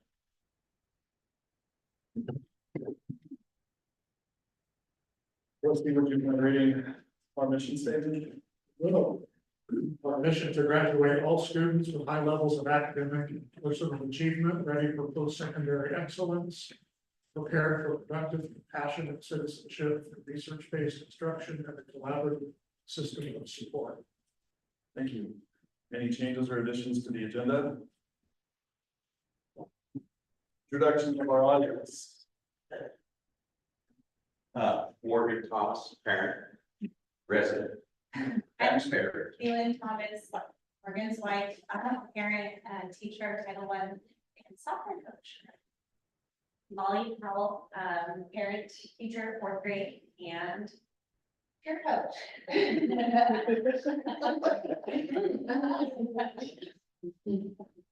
Thank you for coming. All right, 4.0 public forum.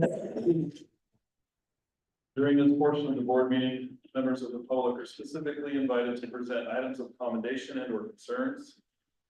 At the discretion of the board chair, further public participation may be allowed at the time specific agenda items are under consideration by the board. This is under district policy DDDH. For those online, the school district posts the upcoming agenda on our website, pleasanthill.k12.or.us, the Friday before regularly scheduled Monday school board meetings. This will allow for public comment prior to the board meeting. Please click on the tab provided to share your comments for the school board to consider at the upcoming meeting. Please keep in mind, personnel matters may not be discussed in public at a school board meeting. Members of the public who have personnel concerns or commendations should share them directly with the district superintendent, Mr. Chris. Any comments tonight? I'm just here to support you all and we'll do a better job of that this year. We had a conversation back in the spring about field. The backfield looks amazing right now. I don't know if anybody's walked back there, but looks great. We just need some lines on the soccer fields. But I would like people to consider springtime. We talked about that field. It's pretty disastrous. Gym use also is coming up. Cheers now using the gym. We've got volleyball coming up soon, basketball. So thinking about how we can better communicate where people can find the forms to sign up for gym usage, field usage, posting signs of who has the field at what times. Hopefully maybe making the turf available in the springtime to the elementary school and all things. I think if they're on our mind now, hopefully can have a positive year of sports. And the field you're referencing is the one way down at the bottom, Yeah. correct? Yeah, so Turns the into a spring, log it in the just spring. becomes like a ditch, puddled water, but right now it is absolutely beautiful, so if people are reaching out and needing field spaces for football or soccer, that is a great place to set up. I think Dustin Holmes is gonna put lines on the field for soccer, but it looked like there's new nets back there, goals, it was awesome tonight, so. looking good for me so far this season. So, yeah, thank you for, I know people have been doing some work on figuring out some options for spring time, so I appreciate it. Thank you. Any other comments? All right. All right, 5.0 action items, 5.1 consent agenda. We'll go ahead and hear motions to approve the consent agenda in its entirety. Wait for the consent agenda. Second. Been moved and seconded. Any further discussion? All those in favor say aye. Aye. Passes unanimously. 5.2, resolution to approve free meals for Pleasant Hill School District students for the year 2024-25. Sure, I do. So the issue is that, the state has increased and the federal combined has increased the amount of lunch, the number of lunches that they will cover. So we still have some that aren't covered, but it's high enough amount that many of the schools in the state are offering free meals to all students. The program will lose money, but the program's currently losing money. And so what we're looking at is the opportunity to feed kids and that's, I don't know what else to say. I mean, like, that's the game. I can't make the numbers work so it's actually profitable. It's just not really meant that. I think the reason is it's set on a federal level. As I think if you're in an area with much lower wages, much lower food costs, it might be great. But for us, there is a cost. And it looks like entering the program was gonna be less of a loss than not entering the program. Is that how I read? We believe so. The unknown is whether the increased volume of meals served will need an increase in labor. Both of our kitchens believe that it will not. That's when it will, I mean, if they say, oh, we just can't do it. Or if food costs keep rising, we're still gonna have loss, but it really, just like I say, we're gonna pay a good amount one way or the other. So if we think it's valuable to bring all kids onto that lunch program, then we will have to support it, but we're supporting it there. You're currently not seeing it in the general fund because we have a beginning fund balance that we can spend down, we'll have to spend that all over. And during COVID, there was a lot of extra programs that were getting us money here, and they just kept sending us money. And so we got a better balance, but we chipped away at it this year, and we'll chip away at it next year, and probably have a little bit left for 26, 27. But if the estimates of how many more kids will eat is really a shot in the dark. And we've connected with other schools and we've done our own guesstimations, but it's not predictable, really. So I'm super ignorant about this program, so pardon my ignorance. This is all kids, right? No. There's no threshold.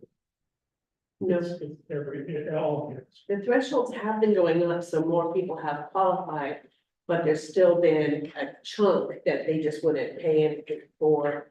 And so we do have people who are on a paid status, but it doesn't mean they're actually paid. So regardless of your economic position, there's free lunch there, the nation. Yes, every kid can have a breakfast and a lunch. They would still have to pay for extra milks, for seconds.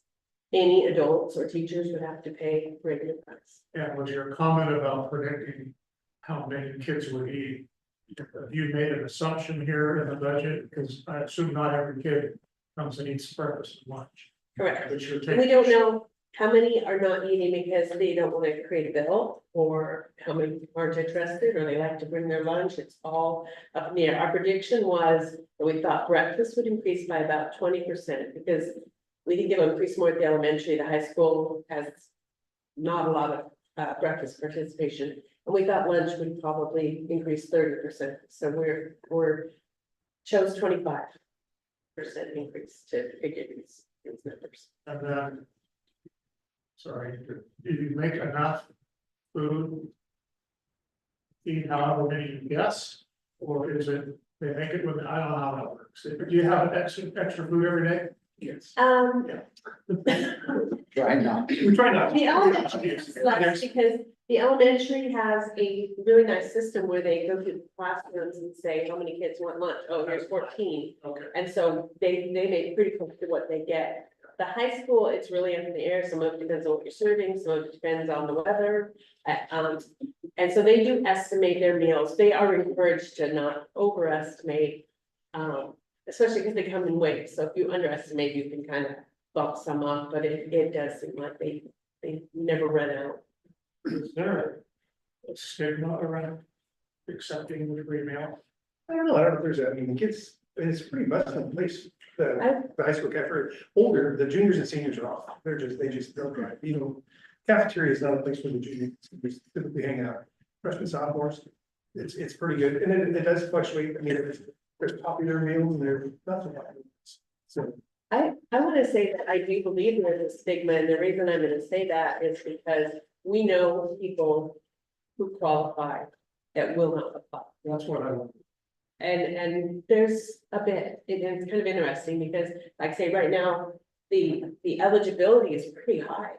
And we still have people going there not. Monitor certain classes, we won't mind it, that issue with them. Even when we give them that girl, if they like the meal, then we. So, no. Well, that's, I think our kitchens are in tune to try to put popular things. They'll try something new, see if the kids love it, something they loved that first time and then they don't love it, you know. So they do try to keep it popular, but it's hard. It's a big, wide amount of people that have to all kind of like something. Sticky buns work really well, honestly. We're trying to reduce the cine minis. I don't want any more cine minis. Sugar breakfast. My 2 cents, I think it's great. I think it's good. Well, thank you, that's helpful, I just hope that the kids who really need it, So get it, roasted dog. the caveat is that it is a test run. And it is really hard to go back. That's, I mean, if we're just to be a huge failure and then we say, oh, people, you guys are supposed to start paying again. They're not gonna wanna do that. So we are hoping, let's say, a lot of schools are going towards it. A lot of them are finding success with it. Others are in similar case as us in that it's gonna cost them. And that's a good point. So we're asking you to approve this for the 24-25 school year. Get it, I think, bring reduced or free for the 24-25 school year. And then as we get into next year, we have a better understanding of whether we can sustain it. And we'll make a decision to get it.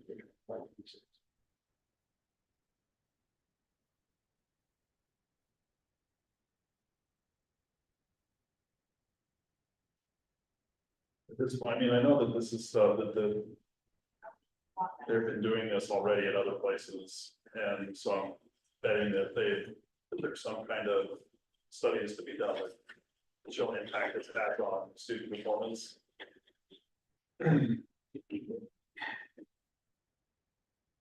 Yes, for students where accessibility to food is, just something.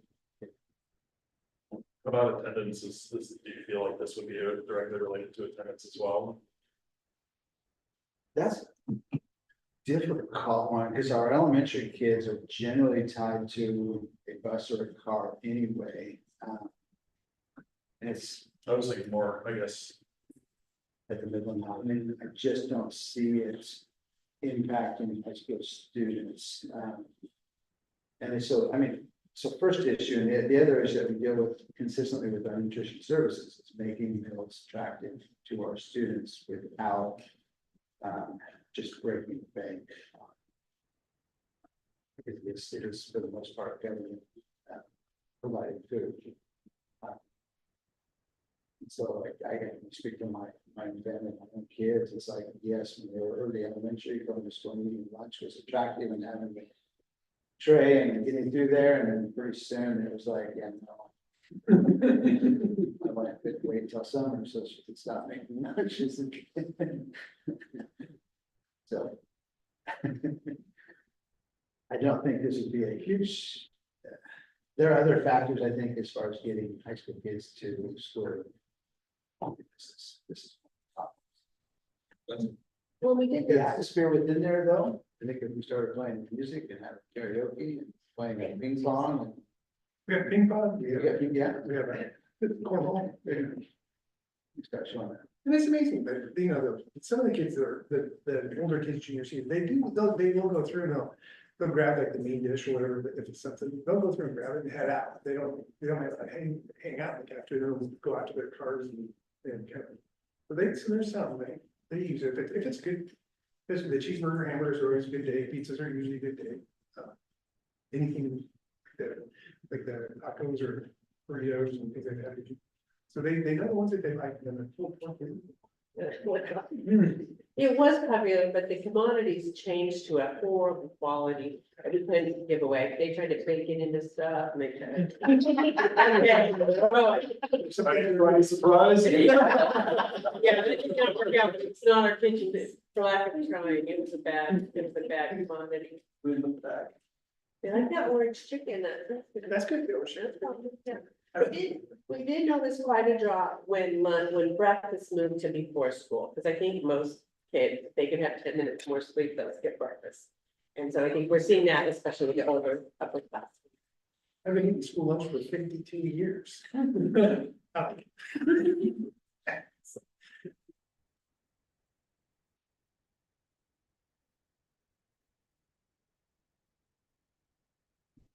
And we'll hear motions. I'll move to approve resolution 24-5-4.16. Yes, second. Been moved and seconded. Any further discussion? All those in favor say aye. Aye. Aye. That's unanimous. 5.3, resolution to change banking practices for student body books. So, our student body funds have been handled, completely at the schools, and they've been using QuickBooks. And QuickBooks does not meet auditors' requirements. It doesn't even meet our tech requirements, the multi-factor authorization. And it's just been a little bit of a challenge to unite all the things that we would like to have the same. So we have moved to bring those student body books into the Infinite Visions, which is our regular accounting program. And we've been training our secretaries in how to move around that program and to write their own purchase requisitions. So we're changing a few things. And then our auditors can audit it because it's within Infinite Visions. And we're just also trying to really tighten up and be more correct in the way the student body books are run. Because the majority of student body books are supposed to be student controlled. They're supposed to have a student signature on requisitions. And especially for the student body funds and the student council and those kind of things. So we want to change quite a bit about it. And one of the things that we are doing now is we want to have the check runs. Becky, accounts payable does a check run every 1 to 2 weeks for district funds. But the schools have been doing kind of on-demand checks for their student body runs. So we want to have all of those checks run through the district office.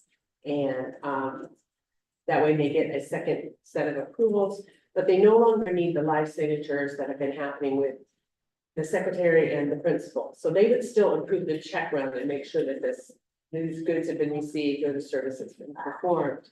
But the actual checks would come out of the office. So they would have the district office signature like our other ones, which is Jim's and mine, it's electronic signature that's in the books. So if we were to do that, the bank needs the board to say, yeah, you can do that. I'm sorry. Yeah, yeah, I heard it, yeah. Will this have any kind of delay to the funds being dispersed? Yes. It will. How much? Well, every 1 to 2 weeks, where right now, if you catch Kelly on a good day and Chris is in the office, you probably could go in and say, hey, I need to check today. So there'll be a lot of training. I mean, really, the check todays are not the best practices. And so we don't mind changing that. I mean, there's always an emergency. If it's an emergency, you can do it, but a lot of emergencies are, I forgot to ask 2 weeks ago. And so we really have to stress that training portion of it, and people have to know that and right now they just walk in and stand for the Kelly until she pays them to go away, and we just don't let that happen. So. The elementary doesn't write very many checks, so that's why I'm focusing more on the high school. And they usually have it pretty good lead time. And it seems like the secretaries, we trained with them already, they're excited about doing it anyway, so less paperwork, a little more computer, and they feel like it streamlines it for them. The high school, we haven't got to.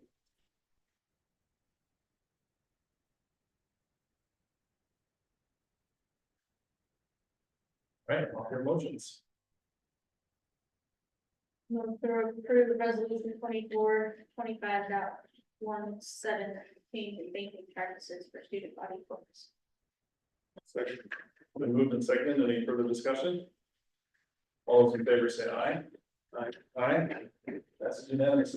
6.0 superintendent report. 6.1 acuity pre-audit communication.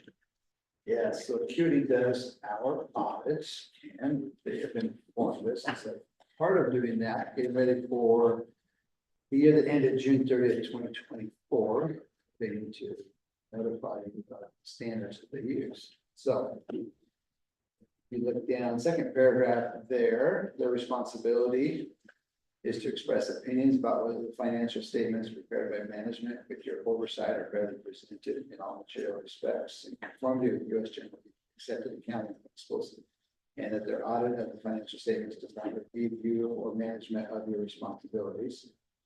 And in planning and performing their audit, they will consider internal control of financial reporting in order to determine our audit procedures for expressing our opinions on the financial statements and not to provide assurances on the control of financial reporting. We will also consider internal control over compliance with requirements that could have a direct and material effect on a major federal program for our audit procedures for the purpose of expressing our opinion on compliance and a test and report internal control over compliance in accordance with uniform guidance. If you go to the next page, at the first full paragraph on that page, so generally accepted accounting principles provide for certain required supplementary information to supplement the basic financial statements. Their responsibility with respect to management's discussion and analysis, schedules of funding progress and employee contributions if applicable, and schedule of government's proportionate share of the net pension and OPEB liabilities and government contributions. If applicable, which supplements the basic financial statements, is to apply certain limited procedures in accordance with generally accepted auditing standards.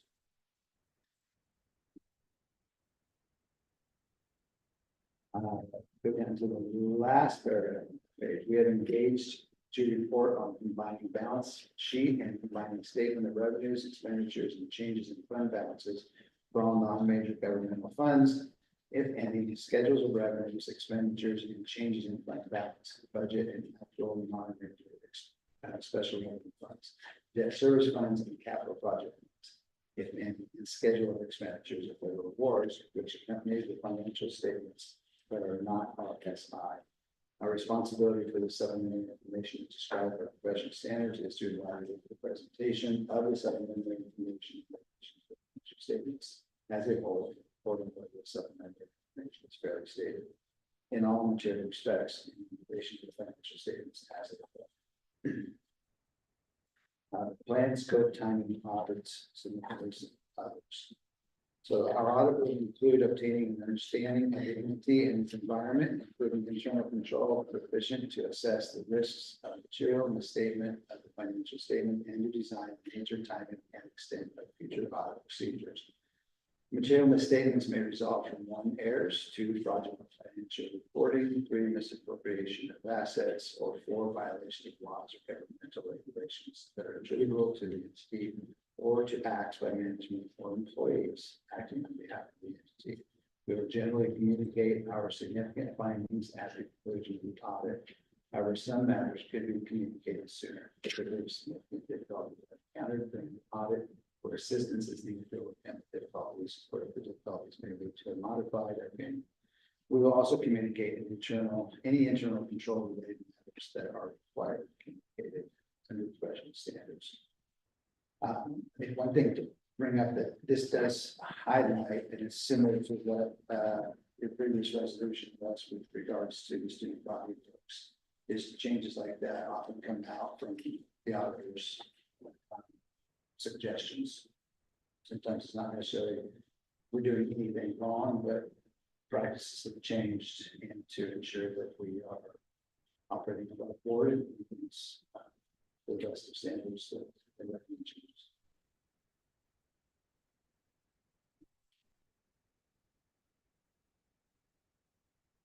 Counting.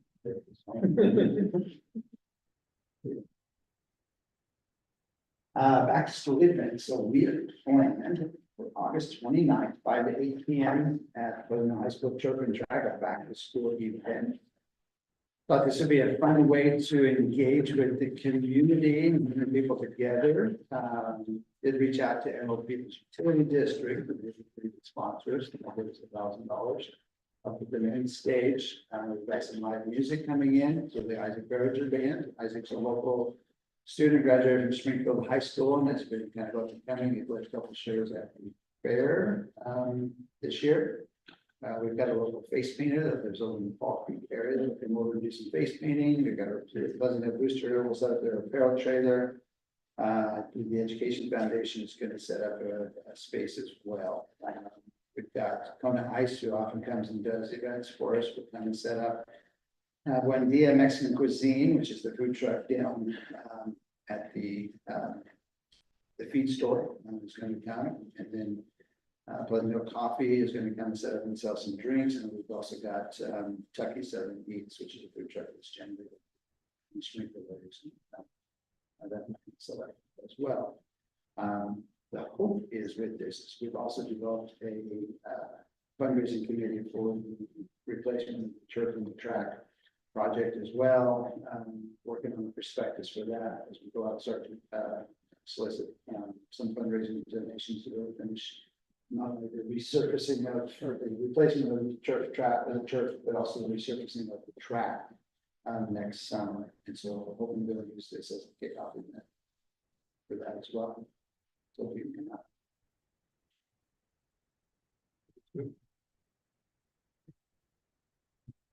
All right. 7.0 board communication. 8.0 any other business. All right, next meeting, September 9th, 7 p.m. right here in the community center. We are adjourned.